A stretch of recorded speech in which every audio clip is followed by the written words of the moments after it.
দর্শক শ্রোতা, আজকে যে নিউজটি আপনাদেরকে দেখাবো সেই নিউজটি দেখলে আপনারা সত্যি অবাক হয়ে যাবেন। তাই বলছি অবশ্যই পুরো ভিডিওটি না টেনে মনোযোগ সহকারে দেখবেন।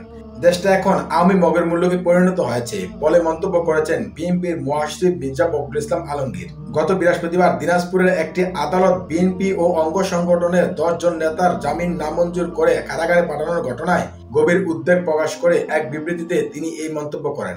কারাবন্দী নেতারা হলেন দিনাজপুর জেলা বিএনপির সহসভাপতি শামীম চৌধুরী ও মোজারুল ইসলাম, স্থানীয় সরকার বিষয়ক সম্পাদক নুরুল ইসলাম, গোড়াঘাট উপজেলা বিএনপির সাধারণ সম্পাদক আবু সাইদ মিয়া, জেলা যুবদলের সভাপতি মুন্নাফ মুকুল, বিরল উপজেলা যুবদলের যুগ্ম আহ্বায়ক মোহাম্মদ মনিরুল ইসলাম, উপজেলা বিএনপির সদস্য আরমান আলী, মোহাম্মদ মমিন ও মোহাম্মদ হাসিনুর রহমান, যুবদল কেন্দ্রীয় কমিটির ক্রীড়া বিষয়ক সম্পাদক আবুল মনসুর খান। বিবৃতিতে বিএনপির মহাসচিব জামিন নামঞ্জুর করে কারাগারে প্রেরণকে আওয়ামী সরকারের নির্বিচ্ছিন্ন অপকর্মের অংশ বলে অভিযোগ করেন। তিনি বলেন, 7 জানুয়ারি ডামি নির্বাচনের মাধ্যমে জোর জবরদস্তিমূলকভাবে রাষ্ট্র ক্ষমতা দখল করেছে আওয়ামী শাসক গোষ্ঠী। এখন অবৈধ ক্ষমতা ধরে রাখতে সারা দেশে বিএনপি সহ বিরোধী দলের নেতা কর্মীদের উপর বিভিন্ন পন্থায় জুলুম নির্যাতনের মাত্রা বৃদ্ধি করেছে। অব্যাহত গতিতে বানোয়াট ও ভিত্তিহীন মামলা করে বিরোধী নেতা কর্মীদের নাজেহাল করা হচ্ছে। বিরোধী দলগুলো যেন দখলদার সরকারের স্বৈরাচারী আচরণের বিরুদ্ধে সোচ্চার হতে সক্ষম না হয়, সেজন্য মিথ্যা মামলায় বিএনপি নেতাকর্মীদের জামিন না দিয়ে কারাগারে প্রেরণের মাধ্যমে গোটা দেশকে কারাগারে পরিণত করা হয়েছে।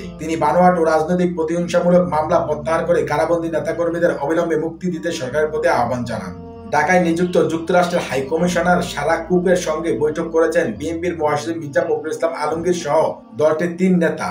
বৈঠকে হাই কমিশনার দলটির রাজনৈতিক কৌশলের বিষয় জানতে চান।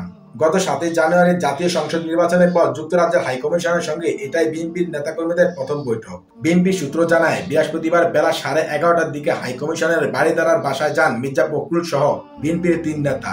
হাইকমিশনারের সঙ্গে প্রায় 3 ঘন্টা বৈঠক করেন তারা। এই সময় হাইকমিশনের রাজনৈতিক শাখার 2 জন কর্মকর্তা উপস্থিত ছিলেন। বিকেলে যুক্তরাজ্যের হাইকমিশন এক্স হ্যান্ডেল জানিয়েছে, বিএনপির রাজনৈতিক কৌশল বুঝতে ব্রিটিশ হাইকমিশনের সারা কুক দলটির নেতাদের সঙ্গে বৈঠক করেছেন। বিএনপি সূত্র জানায়, বৈঠকে বিএনপির মহাসচিব মির্জা ফখরুল ছাড়াও দলের স্থায়ী কমিটির সদস্য আমির খসরু মাহমুদ চৌধুরী ও সাংগঠনিক সম্পাদক শামা ওবায়েদ অংশ নেন। তবে এই বৈঠকে আলোচ্য বিষয় সম্পর্কে কোনো পক্ষই বিস্তারিত জানাননি। বিএনপি নির্দলীয় সরকারের অধীনে নির্বাচনের দাবিতে গত সংসদ নির্বাচন বর্জন করেছে। এখনো সেই দাবিতে দলটি সোচ্চার রয়েছে। তবে নির্বাচনের পর 3 মাস পার হলেও বিএনপি কার্যত মাঠের কর্মসূচি থেকে বিরত রয়েছে। বৈঠকে উপস্থিত একটি সূত্র জানিয়েছে, যুক্তরাজ্যের হাই কমিশনার বর্তমান রাজনৈতিক প্রেক্ষাপট সহ দেশের সার্বিক পরিস্থিতি সম্পর্কে বিএনপির নেতাদের কাছে জানতে চেয়েছেন। এই প্রসঙ্গে বিএনপি কি চিন্তা করেছে, ভবিষ্যতে দলের রাজনৈতিক কৌশল সম্পর্কে হাই কমিশনার ধারণা চেয়েছেন। এ বিষয়ে জানতে চাইলে স্থায়ী কমিটির সদস্য আমির খসরু মাহমুদ চৌধুরী প্রথম আলোকে বলেন, কি নিয়ে আলোচনা হয়েছে সেটি তো ব্রিটিশ হাই কমিশন তাদের টুইটেই বলে দিয়েছে। এমপি মন্ত্রীদের স্বজনদের উপজেলা নির্বাচন থেকে সরে দাঁড়াতে আওয়ামী লীগের নির্দেশনা। নিউজটি প্রকাশিত হয়েছে ইত্তেফাকে। মন্ত্রী এমপিদের পরিবারের সদস্য ও নিকট আত্মীয়দের উপজেলা নির্বাচন থেকে সরে দাঁড়াতে নির্দেশনা দিয়েছে আওয়ামী লীগ। ইতিমধ্যে দলটির দায়িত্বপ্রাপ্ত সাংগঠনিক সম্পাদকরা নিজ নিজ বিভাগের মন্ত্রী এমপিদের জানানো শুরু করে দিয়েছেন। নির্দেশনা অমান্যকারীদের বিরুদ্ধে সাংগঠনিক ব্যবস্থা নেওয়ার কথা ভাবছে দলটি। আওয়ামী লীগের চট্টগ্রাম বিভাগের দায়িত্বপ্রাপ্ত সাংগঠনিক সম্পাদক আবু সাইদ আল মাহমুদ স্বপন গণমাধ্যমকে জানান, তিনি এরই মধ্যে নোয়াখালী 4 আসনের সংসদ সদস্য একরামুল করিম চৌধুরীকে ফোন করে তার ছেলেকে উপজেলা নির্বাচন থেকে সরে দাঁড়ানোর দলীয় নির্দেশনার কথা জানিয়েছেন। এদিকে মন্ত্রী এমপিদের দলীয় নির্দেশনা আওয়ামী লীগের দপ্তর থেকে চিঠি আকারে পাঠানো হয়েছে বলে একটি সূত্রে জানা গেছে। সূত্রটি বলেছে, দলীয় সংসদ সদস্যদের স্বজনরা যাতে উপজেলা নির্বাচন প্রার্থী না হয় সেজন্য দল থেকে চিঠি দেওয়া হয়েছে। নির্দেশনা অমান্যকারীদের সাংগঠনিক সম্পাদকদের মাধ্যমে দলের সিদ্ধান্তের কথা পুনরায় জানানো হচ্ছে।